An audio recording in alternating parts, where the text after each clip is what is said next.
I just need a little bit more of your love. I can't help myself.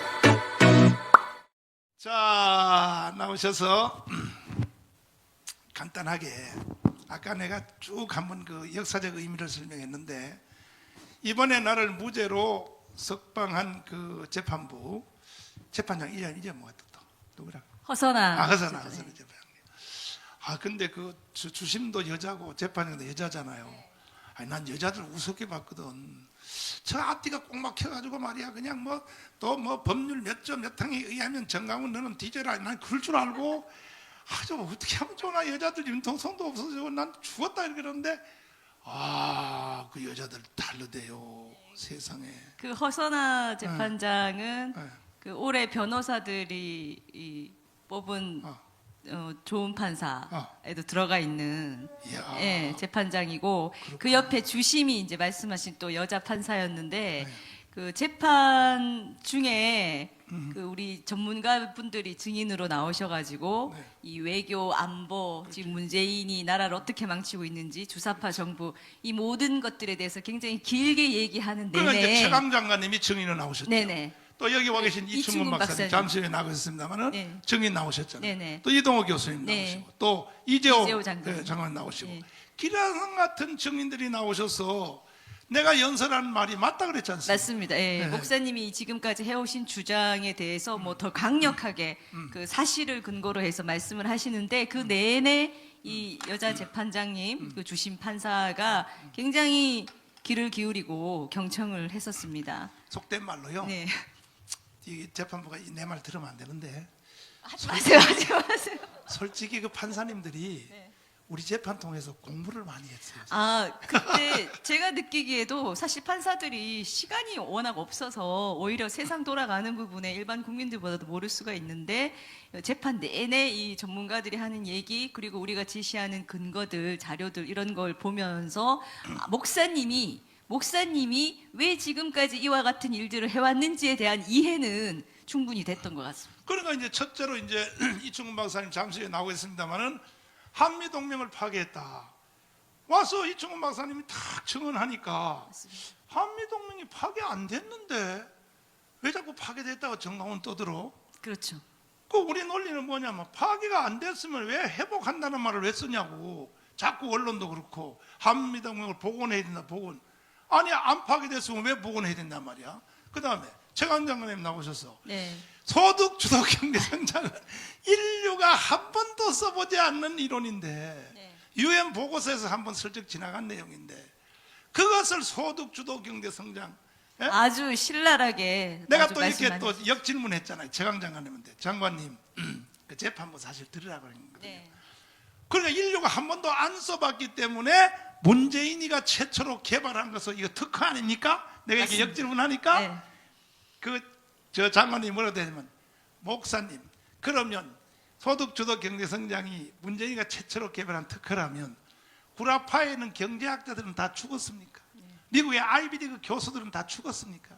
그래서 인류가 이것은 써서는 안 될 거라는 것을 못 박아놓은 것을 문재인이가 사용했다. 네. 이렇게 증언하니까 재판부를 보니까 눈이 이야. 그 다음에요, 네. 나를 그 수갑 채워서 데리고 다니는 교도관들 있죠. 네. 5명. 5명이 나를 수갑 채워서 재판장에 넣어놓고 저 뒤에 내 도망갈까봐 지키고 있잖아요.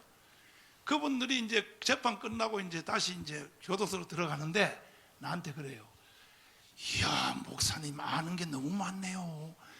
우리는 목사님이 텔레비에 나와서 욕만 하는 줄 알았는데 아니 재판할 때 목사님 보니까 아니 목사님 어디서 그런 거 아냐. 그래서 내가 하는 말이 그랬어요.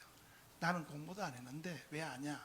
관심이 있으니까 알게 됩니다. 성령으로. 성령으로. 그리고 그 다음에 또 이제 뭐 안보 해체, 그 다음에 뭐 또 뭐 원자력 발전 뭐 등등 이게 쫙 증언하니까 문재인 아마 간첩 사상. 그래서 그 재판부에서 우리가 증언한 그 위대한 한 시대의 최고의 대표자들이 증언한 그 내용 7가지, 네. 그것을 지금 오재조 총장님이 책으로 만들고 있어요. 네. 책으로 만들고. 네. 이거는 한 시대의 내용이다 해가지고 책으로 만들고 있는데, 그래서 어쨌든 간에 그렇게 아무리 설명을 잘 해도 판사님들이 못 알아들어 버리면 결국 안 되는 거 아니에요, 그죠? 네. 네. 근데 판사님들이 재판 과정 중에서 표정과 그다음에 우리한테 역질문하는 거 그런 걸 봐서 느낌을 변호사님은 그 애초에 검사 공소 사실이 사실은 좀 기소가 안 됐어야 되고 검사가 봤을 때 법리 판단했을 때 무혐의 처리를 했어야 되는 내용들입니다.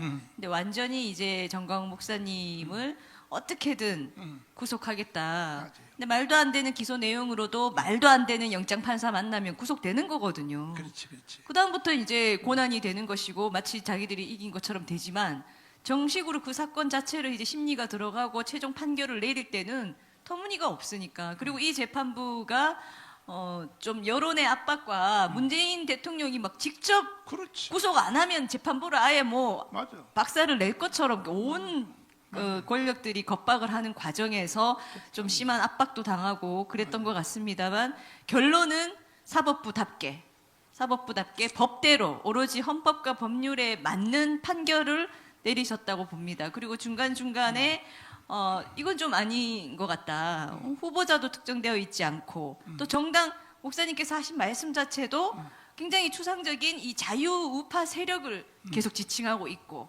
그리고 이제 문재인이 간첩이다라고 말한 것에 대해서는 나름의 근거를 가지고 합당한 국민으로서 가지고 있는 표현의 자유에 속하는 합당한 정치적 의견을 문재인이라는 공인을 향해서 했던 거다. 네. 그것까지 형사처벌하는 것은 우리나라에서는 안 된다.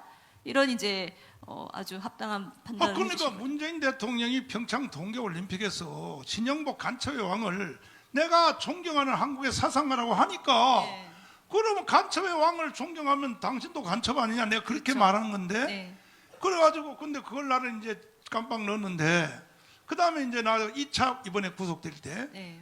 이거는 대통령으로서가 아니라 인간으로서 해서는 안 될 말이에요. 뭐냐 나를 딱 지명한 거 아닙니까? 대통령을 네. 정강훈 재구속시켜 지가 뭔데 감히 법정 최고형을 때려라. 지가 대법원장이요? 맞습니다. 지가 판사냐고. 이거는요 박근혜를 탄핵해서 지금 감옥에다 가둬놨는데 그것이 뭐냐면 헌법농단이거든요. 네. 또 국정농단. 그거에 따지면 문재인이 이번에 나한테 한 말은요 저건 사형이야 사형. 맞습니다. 네. 대통령 끝나기만 해봐 너 죽어 나한테. 너 가만 안 명백한 둬. 탄핵 사유죠. 가만 안 돼. 어디라고 말이야 대통령이 말이야 국민을 향하여 딱 지목하여 구속시켜 법정 최고형을 때려? 네가 이미 대한민국이 무슨 북한처럼 독재가 다 된 줄 알아? 김정은이가 지 그 고모부를 말이야 장성택을 말이야 처벌해 추계하니까 그걸 보고 재미가 붙어서 너도 흉내 내는 거야 흉내? 맞습니다. 죽어 너 나한테 죽어 이 자식 말이야 어디라고 말이야 대통령이 대통령이지 어디 선지자를 향하여 말이야 그따위 소리를 하냐고 그죠? 예. 그러면 이제 시간이 많이 됐으니까 마지막으로 그 판결문 실제 키워드는 뭐였었습니까? 제일 핵심 것은 핵심은 제가 봤을 때는 이 그러네요. 자유민주국가인 그렇지. 대한민국에 헌법이 보장하고 있는 표현의 자유, 그렇지. 온 국민이 다 가지고 있는 이 표현의 자유를 함부로 형사 처벌의 대상으로 삼아서는 안 된다라는 것에 대해서 좀 선언을 했다라고 보여지고요. 그리고 일반적 국민이 이 대통령이라는 권력자 공인을 향해서 나름의 근거를 가지고 간첩이라고 말하든 뭐라고 평가하든 그것은 처벌해서는 안 된다는 겁니다. 그것이 민주주의 국가의 기본이 되는 표현의 자유이고 이 표현의 자유가 이 정도 보장되지 않으면 민주주의 국가가 존재할 수 없다. 이렇게 이제 얘기를 하고 있기 때문에 나도 그거 완전히 헌법재판처럼 나도 읽어보니까 이런 말도 있더라고. 설령 국민이 네. 내가 무리한 비판을 했다 할지라도 맞습니다. 지도자는 거기에 대해서 검증을 받아야 된다. 네. 그잖아요. 네. 그 간첩 부분에 대해서 재밌는 부분이 목사님께서 워낙 항상 근거를 가지고 비판을 하시기 때문에 문재인 대통령 이 간첩 아닙니까? 라고 말할 때도 여러 개의 근거를 제시를 하셨잖아요. 실형법뿐만 아니라. 그런 근거 제시를 다 보고 간첩 아닙니까? 이렇게 말한 것에 대해서 이 재판부가 정치인은 또 특히 대통령임은 국민들이 자유롭게 그 사상에 대한 맞아. 검증과 자신들이 검토한 그 결과를 표현할 수 있어야 된다고 했습니다. 그렇지. 맞죠. 맞습니다. 당연한 얘기입니다. 안 그러면 북한이지 뭐 북한과 다를 바 없죠. 예, 그렇잖아요. 독재죠. 예. 그래서 이번에 이 판결문 하나가 다시 대한민국을 다시 자유를 준, 이승만으로부터 시작한 자유. 맞습니다.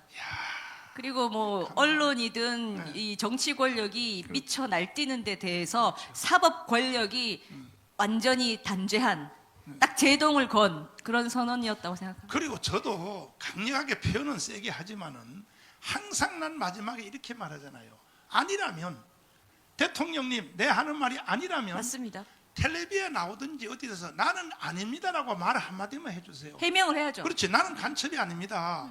평창 동계올림픽에서 내가 그렇게 연설한 것은 비서가 써준 걸 원고를 읽다가 보니까 실수했습니다. 한마디만 해달라고 내가 항상 말하잖아요. 네네. 그러면 내가 다 용서해 주겠다. 항상 내가 연설 마지막 그 말 하거든요. 네. 내가 주사파라고 하든지 뭐 너는 빨갱이라고 하든지 공산주의라든지, 그러면 아니라면 네. 아니라고 말하면 될 거 아니야, 국민들 앞에. 네, 국민 앞에 해명하든지 그렇죠. 사과하든지. 나는 항상 그 말을 한단 말이에요. 맞습니다. 근데 안 하잖아요. 절대 안 하죠. 안 한다면 뭐냐, 인정한다는 거 아닙니까? 안 한다면. 그리고 오히려 우리를 저 감옥에다 가두고 말이죠. 네. 그렇게 하면 그건 안 되고. 어쨌든 변호하느라 큰 수고했습니다. 아닙니다. 정말 많은 변호사님들이 거의 막 사명감을 가지고 앞으로요 변론을 다시 저 하셨어요. 재판부로 복귀해가지고 네. 대법원장 한번 하세요. 감사합니다. 박수하겠습니다. I just need a little bit more of your love. I can't